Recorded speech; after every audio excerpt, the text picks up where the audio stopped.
Hey there, how's it going? This is Ash from Pitch Profits. Lots of businesses do not have lead generation forms or lead generation elements on their website.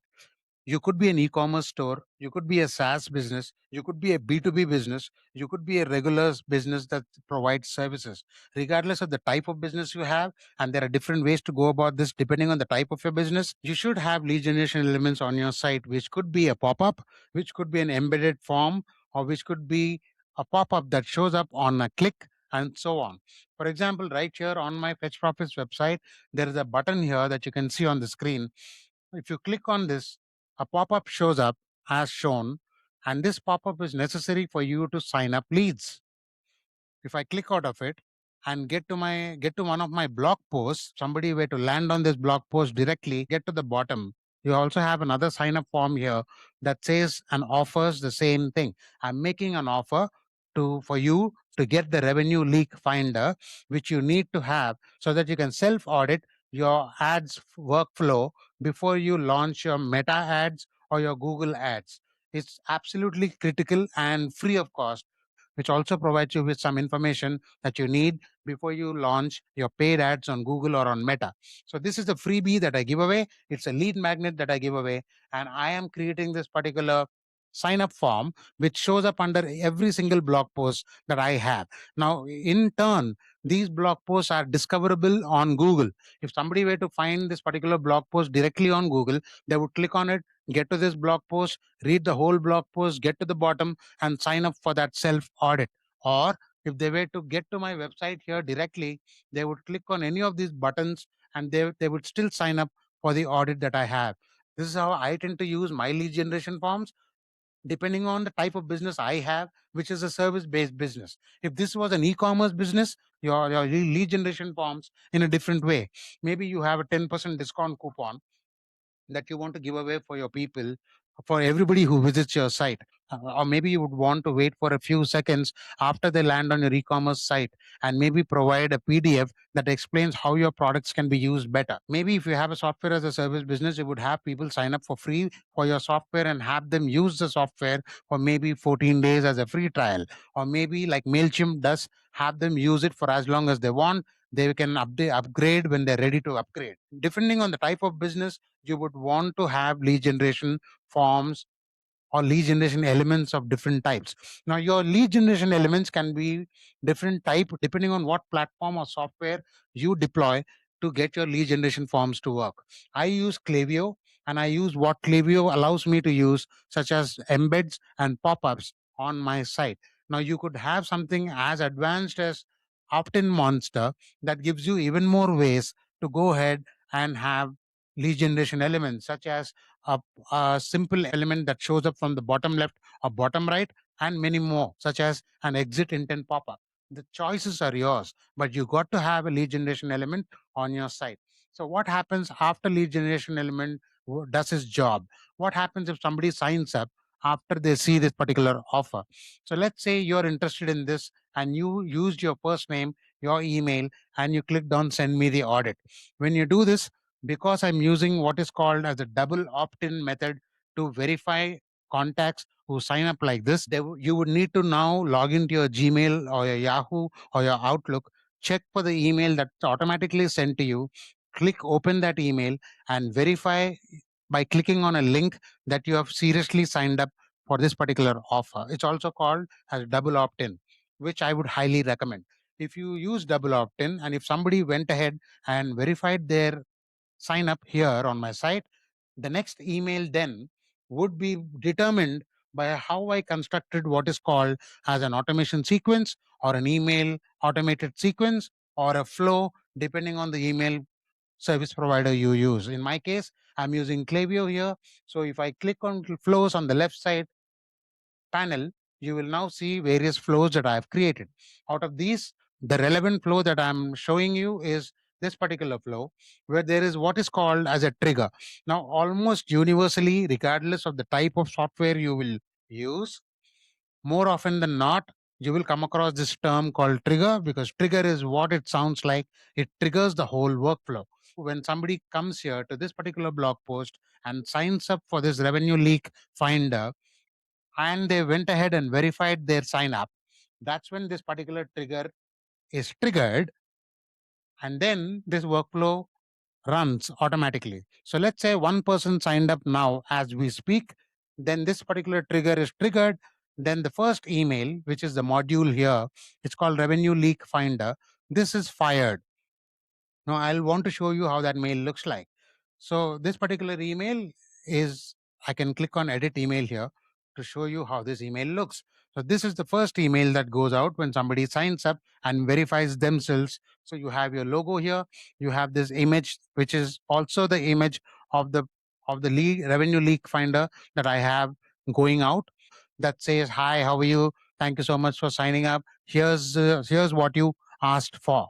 Basically, that's what I'm saying in the first email. Also, please do note that thanks for signing up, comma, and whatever shows up here is a personalization block. Every single email provider that you might be using will give you a personalization block here, which you can use. So, MailChimp, ConvertKit, MailerLite, Klaviyo, and every other email marketing service provider gives you this particular personalization block. So you can use that by saying thanks, comma, first name. And the reason, and this only works if you actually ask for a first name here. If you didn't ask for a first name and you only asked for an email, and then you went in and created a workflow saying first name, then it won't fire. There's nothing there. There's no data for Klaviyo or any other email marketing service provider to pull as a replacement for first name over here. So that's why it's important that you ask for a name and an email. That's the absolute minimum that I recommend every time you put up a form or a lead generation element on your site or elsewhere that you might be using. So this is the entire email. You can also preview this email by clicking on preview here. Click on desktop. This is how it looks like. Click on mobile. This is how it looks like. I could also preview this as somebody else. Let's say Richard is here. So I go in and say, hi, thanks for signing up, Richard Garcia. So I can have that showing up here as well. So this is how you personalize, at least to a certain extent, your first emails. And for that to happen, please do remember that you got to be asking for the name where you are asking for a sign up, which is here. Or in my case, I also have what is called as a landing page. So when I come here and click on landing pages, I would let's see if I can find that landing. So here is a dedicated landing page which I can use where I'm sharing. Let's say I'm sharing something on X here that you're able to look at, or I'm able to. I'm sharing something on my LinkedIn profile here. I could use the link for the landing page to have people directly sign up by using my landing page, which is which is another vehicle for me to gather sign up for my newsletter and for my email marketing system. This particular landing page utilizes what is called as an on click trigger. So here you will see a button. If I click on this button, there is a pop up that shows up, which is also created by Klaviyo. So you have this little headline that says Revenue Leak Finder. The image is supposed to show up here, which I did not add yet. And then a little bit of a nudge having people to sign up for my weekly insights and so on. So this is also a multi-step form. So if I actually sign up with data saying Ash and my email here, this is what is called as a multi-step form, and we do this to try and make the lead quality a little bit more richer and better. So now, if somebody were to sign up with their name, email address, and click on one more question, they will get another step of the pop-up which asks a simple question which says, which ad platforms do you use? And they would choose either of these or others and click on done. So that's how this particular thing looks like. So this is a landing page which I can use anywhere and have a link which is shown right here where I'm selecting or highlighting, which goes by something like fetchprofit.com/revenue leaks, which I will also leave it in the description below, where you can go in and sign up for this particular revenue leak finder, which is a self audit, especially important if you're about to go launch your Meta ads and Google ads.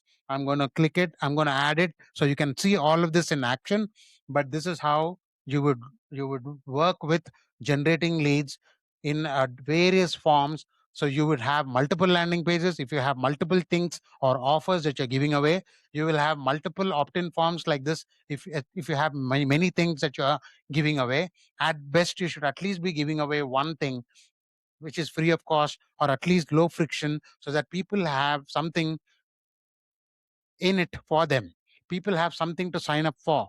This is the first relationship they will create with you. This is your first chance to have somebody in your marketing system. And that's how you build your list. And by building your list is how you maintain a community, maintain relationship with your potential customers, also maintain relationship with your existing customers. And that's how the magic of an email list works in your favor, because this particular list is completely your own. You're not vulnerable to some social media platforms algorithm change. You're not dependent on Google ads. You're not dependent on Meta ads. You're not dependent on SEO or all of the changes that keep happening to all of these algorithms everywhere.